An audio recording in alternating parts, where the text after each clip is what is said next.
Good morning, students. Today our topic is lesson fifth. Topic is common postures deformities. Common postures deformities means जो generally जो deformities होती है body के अंदर, posture के अंदर, वो हम आज उसका जो है स्टडी करेंगे. Various types of posture deformities are discussed below. First, spinal curvature. Spinal curvature. Second, flat foot. Third, knock knees. Fourth, wow legs. Fifth, round shoulders. Okay. जो जनरली जो डिफॉर्मिटीज़ होती हैं बॉडी के पोस्चर में, वो ये fifth deformities होती हैं जो जनरली हम लोग देख सकते हैं बॉडी के अंदर. तो फर्स्ट जो पॉइंट है स्पाइनल कर्वेचर. स्पाइनल कर्वेचर जो है रीढ़ की हड्डी, जो हमारी रीढ़ की हड्डी है, पीठ, हम जो बैक बोलते हैं, बैकबोन, उसमें जो है उसमें जो रीढ़ की हड्डी में जो है टेढ़ापन आ जाना, मुड़ जाना, और किसी रीज़न से वो इसमें भी 3 टाइप्स की जो हैं डिफॉर्मिटीज़ होती हैं. फर्स्ट है काइपोसिस, सेकंड है लॉर्डोसिस, और थर्ड जो है वो है स्कोलोसिस. ये जो थर्ड डिफॉर्मिटीज़ होती हैं वो आपको मैं समझाऊंगा, और वो किस कारण से होती है, क्या रीज़न होता है, और इसके प्रिकॉशंस क्या है, और इसके रिमेडीज़ क्या है, उपचार क्या है.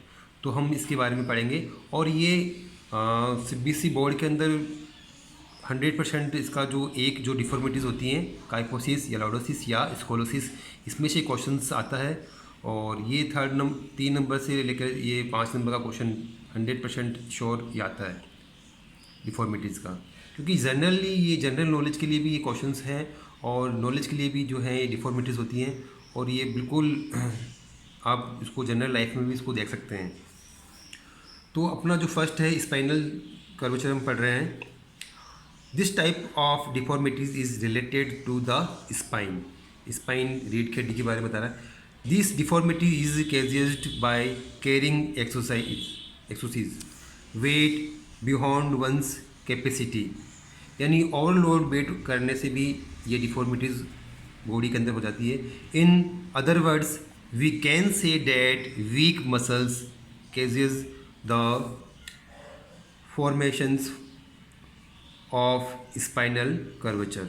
The normal lumbar spine is characterized by a moderate anterior hyperextension curve. When viewed laterally, there is no absolute standard for the deformations of the degree or extent of the anterior convexity of the normal lumbar curve. There are 3 types of the spinal deformities. First, kyphosis, second, lordosis, और third, scoliosis. Okay.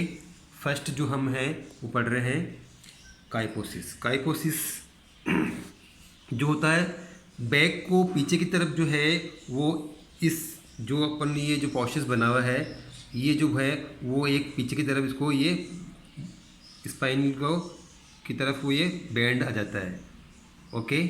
तो हम इसको हिंदी भाषा में, generally भाषा में हम इसको कुबड़ापन भी कहते हैं. जैसे कुबड़ बाहर आ जाना, जो बैक होती है, शोल्डर होता है यहाँ का पीछे, चेस्ट के जस्ट पीछे, वो है उसमें बैंड आ जाता है, और जो है गर्दन है आगे से वो झुक जाती है, और शोल्डर पीछे से ऊपर की तरफ वो ऐसे उभर जाता है.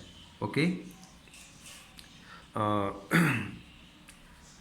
Kyphosis implies in increase or exaggerations of a backward or posterior curve, or a decrease or reversal of the forward curve. It is also called round upper back, round upper back, इसको हम बोल सकते हैं depressions of chest is common in काइकोसिस।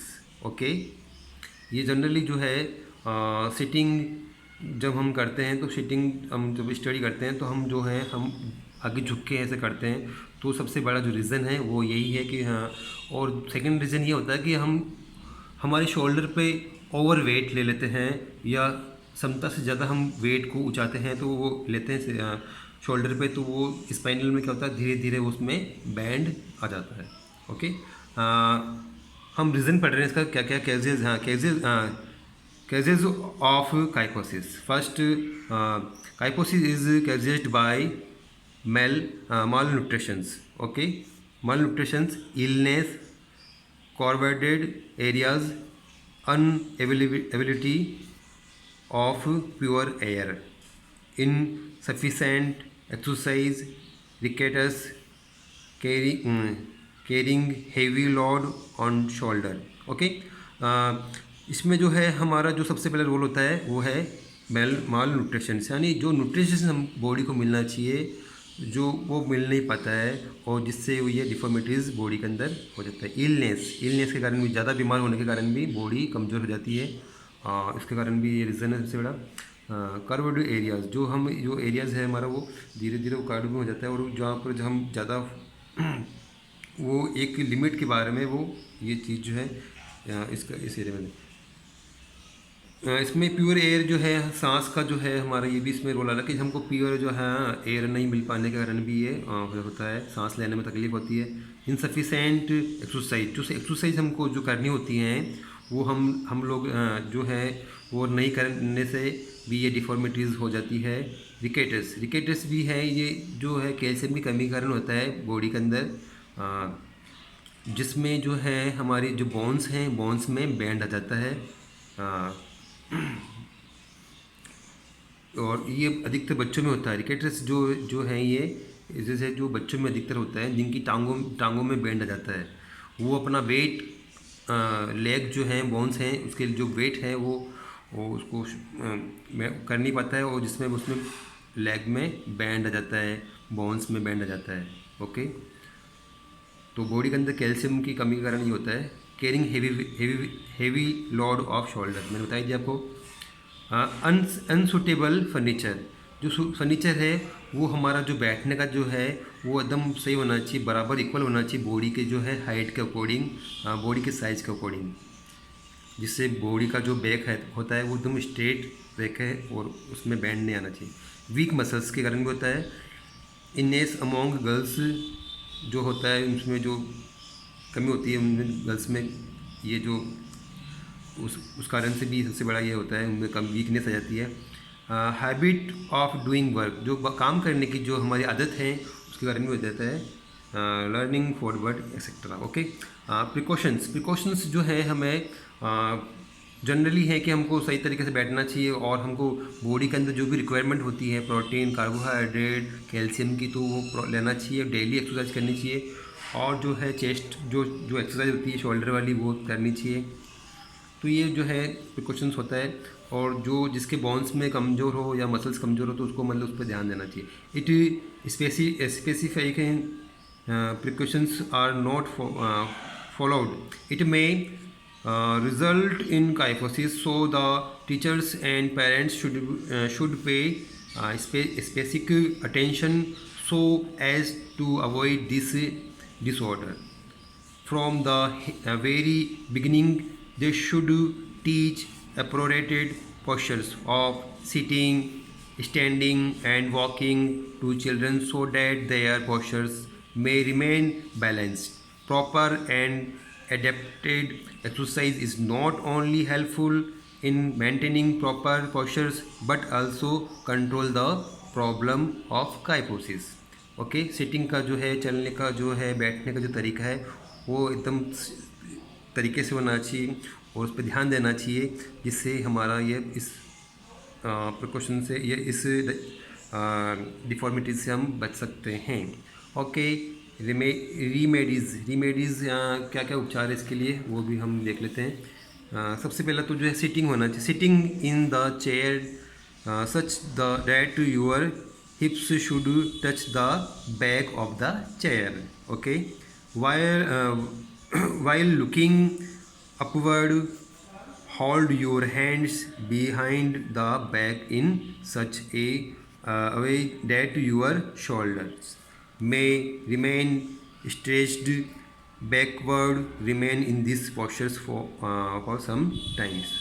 Second, always keep a pillow under your back while sleeping. जब भी हम सोते हैं तो वो पीछे की तरफ हमको जो है पिलो जो है लगा के सही तरीके से जो सूटेबल होता है उतना ही हमको लगाना चाहिए, ना हैवी और ना ही लो. अपना जो सूटेबल होता है वही पिलो उसको यूज़ करना चाहिए. Okay. Third, bend your head backward in standing position. Okay.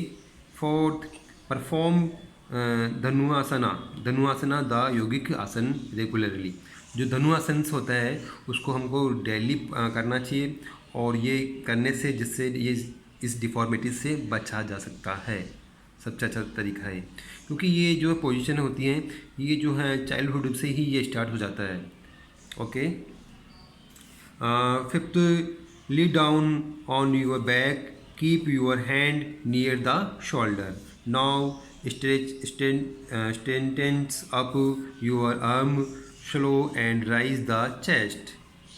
Head should be keep backward. Maintain this position for some times. Okay. तो ये जो उपचार है उनको फॉलो करना चाहिए जिससे इस डिफॉर्मिटी से बचा जा सकता है. ओके. 6 पॉइंट इसमें दे रखा है. Hold out your arm and at the shoulder level and bend your elbow. Snap your elbows back to the starting position. Repeat this exercise at least 8 times. Okay, for this best result. Okay. Second जो है इसका जो deformities है वो है lordosis. Lordosis में जो है इसका अपोजिट हो जाता है. काइफोसिस का अपोजिट पोस्चर्स होता है. ओके. जैसे इस पिक्चर में बताया गया है कि देखो जैसे हमारा जो स्टमच है और जो हमारा जो है वो यहाँ से ये जो है कर्व है स्पाइनल है वो यहाँ से ज़्यादा बैंड हो रहा है. यहाँ से ये अधिकतर जो है प्रेग्नेंट जो वुमेंस होती है या हैवी वेट के जो पीपल्स होते हैं वो ज़्यादा उसमें ये डिफॉर्मिटीज़ होती है. अधिक ज़्यादा लोड खाने से या गैस्ट्रिक प्रॉब्लम होने से या जो प्रेग्नेंट जो वुमेंस होती है वो उसमें ये डिफॉर्मिटीज़ कॉमनली होती है. ओके. तो ये पोस्चर्स जैसे दिख रहा है इसमें इस कर्व में इस पिक्चर में जैसे कर्व हो जाता है. ओके. स्पाइनल. हाँ. Lordosis is the inward curvatures of spine. In fact, it is an increased forward curve in the lumbar region. Okay, it characterizes problems in standing and walking. ये अधिकतर problem है ये चलने की और ज़्यादा खड़े रहने से भी ये ये प्रॉब्लम क्रिएट हो जाती है. Okay. The body seems of the stiff lordosis can be corrected in the early stage. Okay. Cases of the lordosis क्या रीज़न है इसके. Generally imbalanced diet. ओके. जो रीज़न मैंने बताया था वही आ रहा है इसमें. तो इम्बैलेंस्ड जो होती डाइट होती है वो हमको जो प्रॉपर तरीके से नहीं खाना, ज़्यादा वजन हैवी खाना, improper environment, improper development of muscles, obesity and disease affecting vertebrae and spinal muscles are the causes of lordosis. In addition of these causes, not performing exercise, okay, and eating excessive food are also the major causes of the lordosis. Okay. मतलब तरीके से daily exercise नहीं करना, obesity का जो है मोटापा बढ़ते रहना, ध्यान नहीं देना बॉडी के ऊपर, और ये जो सबसे बड़े रीज़न्स जो होते हैं ये जनरली होते हैं. प्रिकॉशंस जो होते हैं इसमें balance diet should be taken. हमको बैलेंस डाइट के अकॉर्डिंग ही हमको खाना चाहिए सब जिससे इस प्रॉब्लम से डिफॉर्मिटी से बचा जा सकता है. Second, obesity should be keep away, especially in early age. Okay. The third point, the body should be keep straight while carrying weight. Okay, weight के एज के अकॉर्डिंग हमको वेट मेंटेन करके हमको आगे चाहिए बढ़ना चाहिए. उस पर बिल्कुल ध्यान देना चाहिए वेट के ऊपर, जिससे इस डिफॉर्मिटी से बचा जा सकता है. Fourth, exclusive intake of food should be avoided. Okay. Remedies. For the remedy of lordosis of the following exercise should be performed while maintaining a standing position. Bend forward the hip level. Repeat this exercise 10 times. Okay. Lay down on your back and raise your hand and legs simultaneously for 10 times. Third, perform sit-ups regularly. Okay. Fourth है halasana. Halasana should be performed regularly. Halasana एक आसन होता है योगा का, वो होता है जिसको ये करने से इस डिफॉर्मिटी से बचा जा सकता है. Okay. Halasana. Fifth, you should lie down in supines position and on your back, then should raise your legs 845 degree angle. Okay. Leg को करके वो अप डाउन उसको लेग को करना चाहिए. Remain in this position for some time. Sometimes 20 times तो होना चाहिए सेकेंड, 1 मिनट या 1 सेकेंड 60 सेकेंड के अंदर. Okay. Toy touching exercise should be done for at least 10 times. Toy touch. Okay. हम इसको टॉय टच खड़े भी कर सकते हैं और लेट के भी कर सकते हैं. इसको सिटअप्स भी बोल सकते हैं अपन. ओके. सिटअप्स भी कर सकते हैं, जिससे ये डिफॉर्मिटी से बचा जा सकता है. सिटअप्स किए इसलिए किए जाते हैं, आपको पता होना चाहिए. ओके. फिर नेक्स्ट है sit down and extend your leg forward. Try to bring your knees to touch your forehead. Repeat this exercise 10 times. Okay. ये आप यहाँ तक आपको समझ में आ गया डिफॉर्मिटीज़ के बारे में. अपन ने स्पाइनल कर्वेचर्स पढ़ा है, उसमें काइफोसिस और लॉर्डोसिस 2 टॉपिक पढ़े हैं. उसके जो है क्या क्या कारण हैं उसके काइफो इनके, और क्या क्या इसके प्रिकॉशंस हैं, और क्या क्या इसके उपचार हैं, हमने पढ़े हैं. आज के टॉपिक ये यहाँ तक ही करते हैं. ओके. और मैं आपको ये मैसेज देना चाहता हूँ बच्चों, आपका जो व्यूज़ हैं मुझे बहुत देखने को बहुत कम मिल रहे हैं कि आप लोग इस फिजिकल में जो है इंटरेस्ट नहीं दिखा पा रहे हैं, पता नहीं क्यों. और मैंने जो ग्रुप बना रखा है उसमें अपने जो क्वेश्चंस हैं, आप मुझे क्वेश्चंस कुछ समझ में नहीं आ रहा तो मुझे आप कुछ पूछ सकते हैं. और डेली एक्सरसाइज आपको डेली जो है ये जो है स्टडी करनी है, और कुछ भी मतलब क्वेश्चन आंसर्स भी करने हैं आपको. कुछ भी प्रॉब्लम है तो आप मुझे क्वेश्चंस व्हाट्सएप के अंदर मुझे क्वेश्चंस पूछ सकते हैं. ओके. बट जो इम्पोर्टेंट बात है वही व्हाट्सएप पर होना चाहिए. ओके. Take care. बाय.